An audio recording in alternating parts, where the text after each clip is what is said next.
আলীকে নিয়ে বাংলাদেশের কৃষক কিভাবে দিনের পর দিন দরিদ্র হচ্ছে, ভূমিহীনদের সংখ্যা বাড়ছে, সে কথাই বলছিল শাহ আলী। যে জমিটির উপর দাঁড়িয়ে কথা বলছি, এটা একসময় আহাদ শেখের ছিল। পুরো জমিটি আহাদ শেখের ছিল।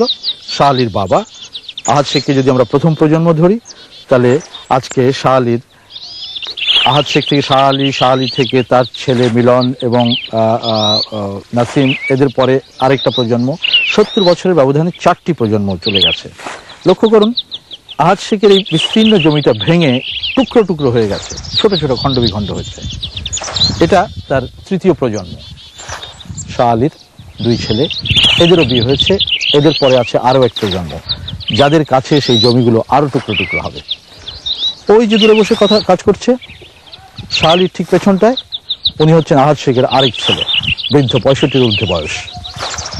তার জমির অংশটুকু দেখুন, ছোট্ট একটি অংশে সে কাজ করছে। তার যে ছেলে আসবে, সেখান থেকে ভাগ করলে, ওটাকে 4 টুকরো করলে কি দাঁড়াবে জমির অবস্থান? এভাবেই কৃষক ভূমিহীন হচ্ছে, দরিদ্র হচ্ছে, অক্ষম হচ্ছে। কারণ এই প্রজন্ম থেকে নতুন করে কোনো সম্পত্তি তৈরি করা হয়নি, যে কারণে একটা সময় এসে নিঃশেষ হয়ে যাবে পরিবারগুলো। যাই শাহ আলীর দিকে। দর্শক লক্ষ্য করুন, শাহ আলী যে জমিতে সেচ দিচ্ছেন তার আয়তন মাত্র 4%। তার পাশে শাহ আলীর 2 ছেলে মজনু ও মিলন যে জমিতে নিড়ানি দিচ্ছে, তার আয়তন 1.5 জমির স্বল্পতার কারণেই এখন খণ্ড খণ্ড জমিতে ফসল বৈচিত্র্য আনার চেষ্টা চলছে।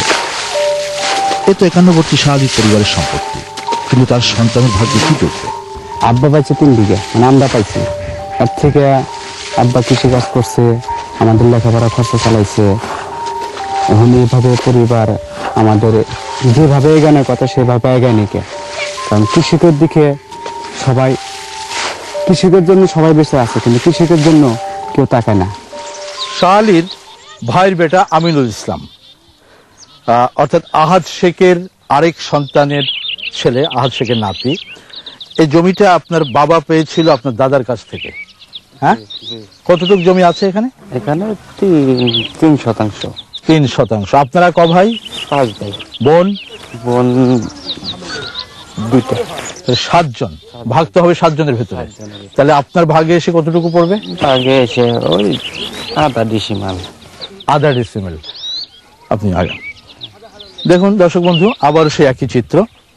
আহাদ শেখের উত্তরাধিকার সূত্রে তার সন্তান পাওয়া যে জমিটি 5 ডিসিমেল, তাদের 7 ভাই বোনের মধ্যে ভাগ হলে আধা ডিসিমেলের চেয়েও কম একজনের ভাগে পড়বে। অর্থাৎ জনসংখ্যাও একটা সমস্যা তৈরি করছে। এটার ব্যাপারে আমাদের আরো অনেক বেশি সচেতন হওয়া দরকার, আর অনেক বেশি সজাগ হওয়া দরকার। লক্ষ্য করুন পৃথিবীতে প্রতি মুহূর্তে কিভাবে জনসংখ্যা বাড়ছে। আপনাদেরকে নিয়ে যাচ্ছেন ফিলিপাইনের সেই মিউজিয়ামে। আপনারা দেখছেন পপুলেশন ওয়াচ নামে একটি মডেল দেওয়া আছে এখানে, এবং লক্ষ্য করুন সংখ্যা পরিবর্তন হচ্ছে, অর্থাৎ প্রতি মুহূর্তে পৃথিবীর জনসংখ্যা বাড়ছে। এই বর্ধিত জনসংখ্যার কথা চিন্তা করেই 1960 সালে শুরু হয়েছিল সবুজ বিপ্লব, অর্থাৎ বর্ধিত জনসংখ্যার খাদ্য চাহিদা মেটানোর জন্য। গবেষক ও অর্থনীতিবিদদের তথ্যেই উঠে আসছে 14.5 কোটি মানুষের 9 কোটি 10 লাখ দরিদ্র, 4.5 কোটি মধ্যবিত্ত আর 40 লাখ ধনী। মূলত এই ধনীরাই এই সমাজের ধারক ও বাহক। স্বাধীনতার পর আমরা কৃষক কোনো সুযোগ, কোনো সুবিধা, কোনো প্রকারে আমরা পাচ্ছি না, এবং কোনো সরকারি আমাদেরকে সেটা দিচ্ছে না। মুখে বলে, কাজে সেটা বাস্তবায়ন হচ্ছে না। শহর নগরে যারা থাকে বন্দরে, তারাই 2 তলা 3 তলা 5 তলা, এক প্রকার ব্যবসায়ী আছে, তারা ব্যবসা করে তারা মানে কালো ব্যবসায়ী হিসেবে তারা আখ্যায়িত। এরকম তারাই ডেভেলপ হচ্ছে। স্বাধীনতা কি ঢাকা শহরের আকাশচুম্বী বাড়ি? স্বাধীনতা কি ফুটপাতে শোয়া গৃহহীন নরনারী? বাংলাদেশ গ্রাম প্রধান অর্থনীতির একটি দেশ। রাজনীতি, গণতন্ত্র, সরকার পরিবর্তনের সবই শহরের 3 কোটি মানুষের জন্য। এর মধ্যে প্রভাবশালী মাত্র 10 লাখ মানুষ রাষ্ট্র ক্ষমতা ও চালকের আসনে থেকে অর্থনীতির প্রতিনিধিত্ব করছে। অথচ গ্রামের 11 কোটি মানুষ ঘোরাচ্ছে অর্থনীতির চাকা। যারা শুধুই ভোটার।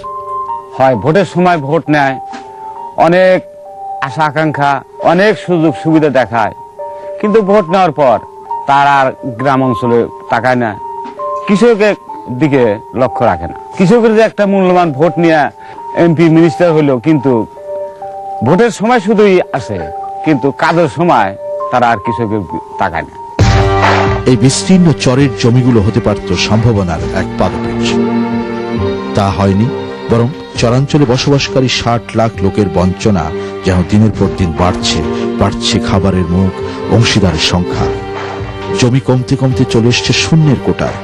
ভবিষ্যতে কোথায় আবাদ করবে তৃণমূল এই মানুষগুলো? যদি ভূমি সংস্কার হয়, যেটা কৃষি সংস্কার, অ্যাগ্রারিয়ান রিফর্ম, ভূমি সংস্কার যার একটা অনুষঙ্গ, তাহলে আজকে যদি হতো, তাহলে আজকের এই অবস্থাটি হতো না।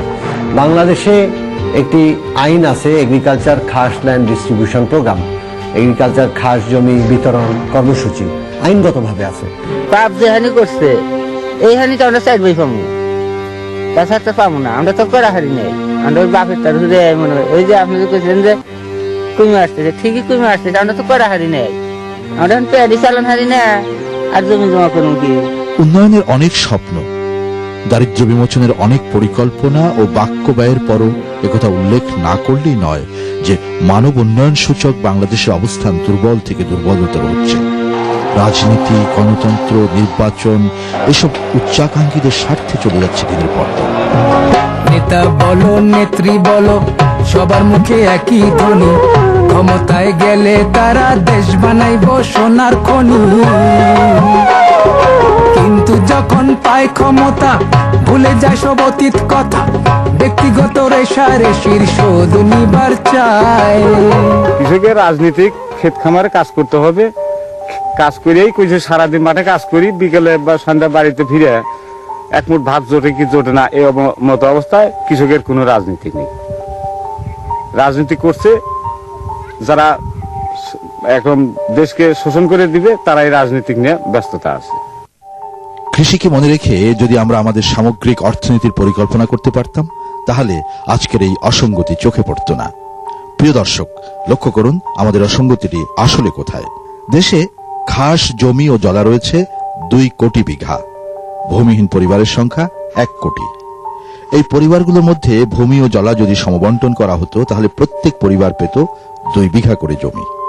অতএব এ সিদ্ধান্তে আমরা আসতেই পারি যে ভূমি সংস্কার ও সমবন্টন নীতিমালা বাস্তবায়িত হলে স্বাধীনতার 36 বছরে এসে এই দুর্দশার চিত্র আমাদের চোখে পড়ত না। অর্থাৎ লাঙল যার জমি তার, এবং জাল যার জলা তার, এই যে নীতি, এই নীতিমালার ভিত্তিতে এগ্রিকালচার খাস ল্যান্ড ডিস্ট্রিবিউশন প্রোগ্রাম একটি আছে। এবং আমি অর্থনীতিবিদ হিসেবে জানি যে 2 বিঘা পরিবার প্রতি খাস জমি অথবা জলা, এটা একটা অর্থনৈতিকভাবে একটা ভালো জোট। 1971 সালে মহান স্বাধীনতা সংগ্রামের আশা আকাঙ্ক্ষার মাঝে কৃষকের স্বপ্ন ছিল দেশের সম্পদের উপর নিজেদের সম অধিকার প্রতিষ্ঠা করা। গরিব ভূমিহীন প্রান্তিক চাষিরা খাস জমি ও জলার উপর অধিকার প্রতিষ্ঠা করে নিজেদের ভাগ্য পাল্টাতে চেয়েছিল।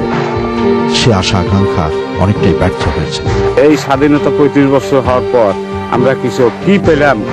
কোনো কিছুই পেলাম না, এবং সামনের দিনে যে পাবো সেও আশা করা যায় না। অতএব আমাদের প্রতি একটু তাকান, আমরা কৃষক এক মুঠ মোটা ভাত মোটা কাপড় করে যেন বেঁচে থাকতে পারি, এদিকটা আমাদের প্রতি একটু লক্ষ্য করেন, আমাদেরকে একটু সহযোগিতা করেন। গ্রামের কৃষিজীবী জনগোষ্ঠী যে শক্তির আধার, এই বিষয়টিকে আজও বুঝে ওঠার চেষ্টা করেনি রাষ্ট্র পরিচালনাকারীরা। আজও আমরা ভেবে দেখিনি গ্রামের উৎপাদক শ্রেণী যদি ফসল না ফলাতো, তাহলে এই 14.5 কোটি মানুষের খাদ্যের যোগান কোত্থেকে হতো। আজ নেই বর্গী, নেই ইংরেজ, নেই পাকিস্তানি হানাদার, আজ তবু কেন আমার মনে শূন্যতায় আর হাহাকার। কৃষি সমস্যা, তথ্য এবং উন্নয়ন সম্পর্কিত কোনো কিছু জানবার থাকলে আমাদেরকে লিখতে পারেন। পরিচালক কৃষি দিবানিশি, GPO box number 2433, Dhaka 1000, Bangladesh. প্রতি সোমবার রাত 8টার বাংলা সংবাদের পর কৃষি দিবানিশি প্রচার করা হয় বাংলাদেশ টেলিভিশনে। কথা হবে আগামী সোমবার একই সময় বাংলাদেশ টেলিভিশনে। সে অবধি ভালো থাকবেন, শুভেচ্ছা।